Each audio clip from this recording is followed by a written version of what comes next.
As Universal prepares to open the most technologically advanced theme park in the world, it would appear that another theme park proprietor is ensuring that its parks don't get left behind in the pixie dust. Let's talk about Walt Disney World making a concerted effort to maintain their theme parks and actually restore long-forgotten attraction effects here on That Park Place. Vash, I think we have a very interesting story to cover here, and I'm putting a lot of this on your shoulders because you are a research hound here. There's been something unusual that we've been noticing over at Disney parks. It is so fascinating to me because we've remarked here a long time on That Park Place that Disney's maintenance standards have declined over the years, leading to unscheduled downtime or an increase in unscheduled downtime for attractions and so forth. But we're seeing this interesting trend, and we really wanted to bring it up because it has gotten to a point where it can't be ignored now. I want to go ahead and start off with this. Everybody has maybe heard the news that the cannon effect for Rise of Resistance has been restored, at least at Disneyland, and it is very, very awesome. You can see right here from LMG Vids a video of what this effect actually looked like before this effect was actually fixed.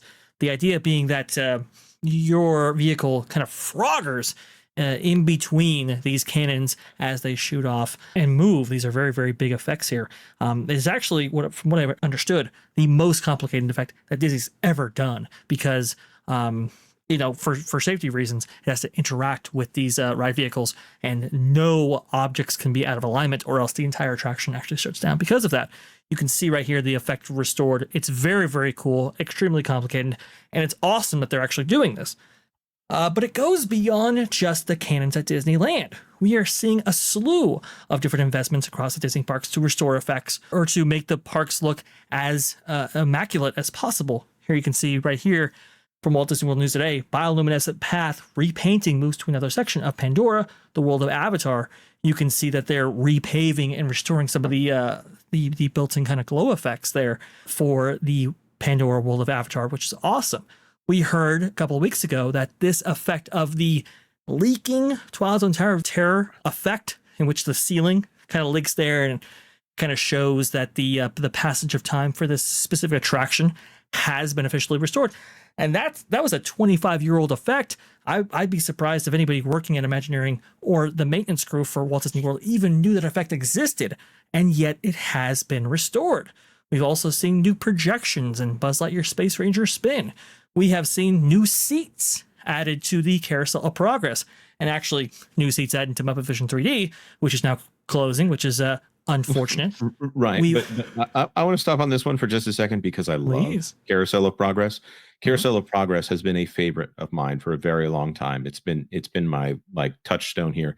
I like the theater shows, the animatronic theater shows, specifically Tiki Room, favorite for a very long time. Carousel of Progress and the idea of a great big beautiful tomorrow shining at the end of every day. It's a very Epcot feel, but this is definitely a Disney land, Disney World kind of thing. It's a castle park kind of experience here. So when I heard that they were redoing these seats, I was so excited because I thought, okay, maybe they'll also maintain those animatronics, which really, really needed it. Yes. Yeah. Oh, they really did. And we were hopeful that they wouldn't end up replacing some of those animatronics with, New Stories Matter Initiative animatronics, if you get my drift, or meaning. Well, fortunately, maybe that's not happening because of the new changes, but it is the year 27. It is the year 2027. All genders have been eliminated. Oh, no, it's like the board. I'm sorry. Right? I love the Carousel of Progress for so many reasons. I mean, first of which being like when he's like, it's 1943 and everything's great. I'm just like, I don't think it's great everywhere, John. But the or in the last scene where Uncle Orville's like, no privacy at all in this place, but the bathroom door is open. I'm like, I don't think you wanted privacy, Orville. I think you wanted to be in the bathroom, but still be a part of the conversation. Well, I like the part where they're all getting ready to go to the what is it, the 7076 July 4th celebration right there. They're all kind of dressing up, and it's like, whoa, you wouldn't necessarily see that nowadays. No. Let's just tell it what it is. It would be June, and they would be getting ready to go to a different kind of parade. Yes.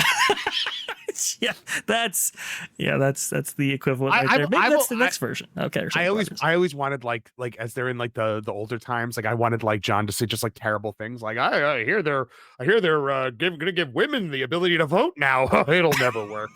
Like well, there are some comments actually in the older versions of Carousel of Progress in which they weren't, which the cast weren't especially female friendly, and then she turns it around at the end, which is interesting. Yeah, my favorite thing about John in the Carousel of Progress is he's actually very anti-progress if you actually listen to it, because in every single era, he's like, this is as good as it's gonna get. and he's talking about like Charles Lindbergh. He's like, he's gonna die. Like it's like that's why I love making fun of the Carousel of Progress. I love it. It's one of my favorite things in the world. But making fun of it is one of my favorite things. Oh yeah, me and the family one time heading back from Magic Kingdom, we jokingly pulled up the script and like read it out loud. And try to come up with our own, like, what would it look like going on from there? Like, it's so dorky, it's so it's so cranky, and it's so very, very Disney. But it in the background of it, it's also meant to sell General Electric merchandise. I was just gonna say you're gonna sell the General Electric appliances. I was at Magic Kingdom late night one night with two of my friends, and we got into Carousel of Progress, and we were the only 3 people in the theater, and we just Mystery Science Theater 3000 it for the entire thing, and it was the most fun I've ever had at Disney. It is fantastic, and I think Disney leaning into that nostalgia and really putting all their effort into restoring these attractions and effects, I think, is the way to go. And we'll talk about its correlation maybe with the Epic Universe and what the strategy here might actually be, which is very fascinating. But also too, Mickey Minnie's Runaway Railway, which is a relatively new attraction there at Disney Hollywood Studios, maybe even the newest, right? There, maybe it opened in 2020, right? Yeah, I think it might be. You might be right. Yeah, and it just got new carpet and actually got new lighting, apparently, according to Drew, the Disney dude here. What? Was it open? It opened after Toy Story. Yeah, it opened after Toy Story Land. Yeah, it opened right before the shutdowns, if I remember correctly. So that was an interesting time period. Oh yeah, first time I rode this one was a COVID version of the ride. The first time I rode it was literally like it had just broken, that like this was happening and Disney was going to shut down, and that was when I first rode. It was like the first week that it was open, so it was not open for long before. That darn plexiglass. Ugh. This effect right here, I mean, this hasn't been moving in years. This dog at the end of a Space Mountain on the concourse that takes you back on the moving walkway, you can see right here that dog is working again. And I mean, some people didn't even know it moved. And this was on just Twitter, which you would think people would be familiar with all the aspects of some of these attractions right here. Of this facade that was damaged. We covered this on that park place in some capacity, I do believe, 2.5 years ago, in which it was damaged by a ACV vehicle, if I'm not mistaken. Was the one that damaged this right here. Anyways, this is getting restored, which is big news. And also, too, a relatively new attraction as well, Slinky Dog Dash, getting one of its effects working as well. There is some kind of a movement here to restore all of these effects. I haven't even mentioned like Indiana Jones, for example, and those effects that have been made to be working again, at least at this Disneyland attraction right there. Something is happening. There is some movement in which we are going to restore all these effects. And I think it correlates with the Epic Universe, because they can't have the most technologically advanced theme park in the world open right next door and not have the Walt Disney World Resort looking as good as possible. At least I think, but maybe you guys have a different take on this. No, you hit the nail on the head right there. This is fear. This is, we can't count on people coming anymore just because it's Disney and having the Disney name. The laziness can no longer suffice. We have to actually bring some standards back to this experience if we want to hold on to our actual fan base, because standards are about to be the norm across town. Yep. That's exactly what's happening here. Here it is, USS Cushing for $4.99. Amazing what happens when Universal builds a new theme park. Disney's laziness towards maintenance suddenly disappears. It's a fair point. Competition's great. It's very interesting because we've heard that they're unlocking a new tranche of funding, obviously with a $60 billion investment right here in order to incorporate some of that into the parks and infrastructure and so forth. I don't think it's really that, though. I really do think it's like, hey, Epic Universe is right next door. Let's make this park as attractive as possible. And that's why it's so interesting that Muppet Vision 3D is closing right before the opening of Epic Universe. You would have thought that they would have wanted that to extend at least one more season with Epic Universe coming online, and yet that is closing before. I think that parks really had an opportunity to lean into nostalgia because, look, you're not going to be the most technologically advanced theme park, and you're certainly not going to be the newest theme park on the block. So what do you do to separate yourself? Nostalgia. Hey, your memories were made. Make them with us again. That should have been the campaign, and yet we didn't see that, at least from a marketing perspective. Yeah.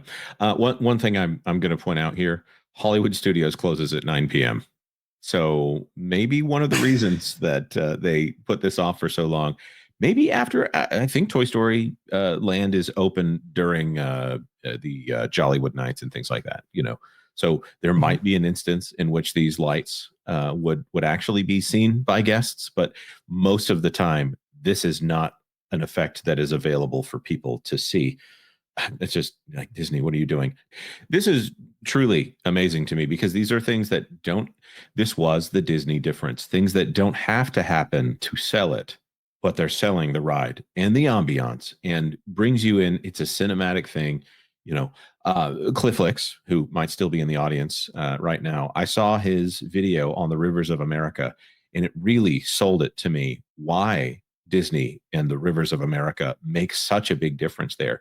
The sounds of the paddle wheel going, the sounds of the bells, the horn on the front of the Liberty Bell there is an intangible wonder that happens when that world feels alive in different ways other than, we'll play a track over here. There's a roller coaster going by.